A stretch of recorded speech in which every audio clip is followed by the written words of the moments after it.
but you got to have the ribs. And joining us right now is Judge Smith from Judge's Barbecue. Good to have you. It's good to be here. Is it? It's great. I don't know. I tell you There's what. nothing I like to do than to prepare ribs. Okay, all right. Well, Do we want to look? The money shot? Oh, Guys, look get at ready this. for this. Oh, yeah. Whew. That's just a beautiful sight. That is. But we got to get to that point. It's a beautiful smell, too. We got to get to that point. So, I mean, ribs take a little bit of time, a little bit of effort, a little bit of preparation, right? A little bit. But with these grills, these are rubber wedge kettles, and I use indirect heating, and I keep the temperature at about 250 to 275. Okay. And these are St. Louis ribs. They are shorter than the normal spare ribs. Oh, okay. And as you see, they are in rib racks. I had see these that. made. And when I get the grill hot enough, they also cook because of the contact. Stainless Oh, steel all right. Oh, they takes a lot of do. heat. Okay. So it's kind of That makes indirect sense. and direct. Indirect and direct. And believe it or not, this morning, I put them on about 2.5 hours ago. Really? They are ready. So No, you don't, okay, you don't, now, slams. so you don't have, go ahead. Are you doing like a dry rub, a wet rub? What do you do I with did that? do that. I do Okay. have a rub mix that I created. I did that last night, let them marinate a little while, and then just put them on this morning, and they cooked. 2.5 hours. Beautiful. That's great.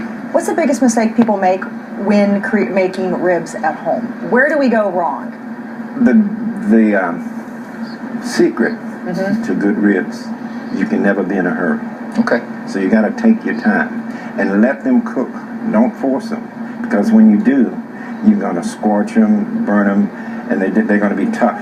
These, as you will see later, are going to be juicy and very tender. We're just sitting here. Well, you can't get over Like with it's a ribs. fireworks display. We're like, you know, ooh, there's been a turning point, I think, with American culture. Ribs, weren't always the most desirable cut of meat. I think now it is probably one of the most desirable cuts. I mean, everybody wants, Yes. to know how to do ribs properly. And I understand that there's a membrane on the back of it. Now, what's your theory on that? Do you remove it? You take it off. I take it off because it allows the spices and the smoke to penetrate the meat. The membrane is kind of like a shield, and it doesn't get through. And Okay. you really need that if you want to be flavorful. Get that heat.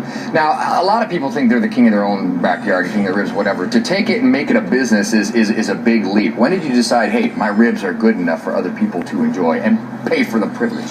Well, actually, it started like 1977 with a radio show, and over the next 15 or 20 years, I played with them. I was a soldier, commander, so I had a lot of subjects, my soldiers. So what I did was I kept cooking different ways, and when they kept eating them all, I said, well, maybe I'm on to something. So I developed the sauce. It was finished by 1990, and then I always said, when the opportunity presents itself, I want to share it with everyone else. So Well, we this is appreciate what you we do. sharing these with us. Well, Ray Compton is stepping in here because it is Rib America at Military Park, and it is more. This would be just enough.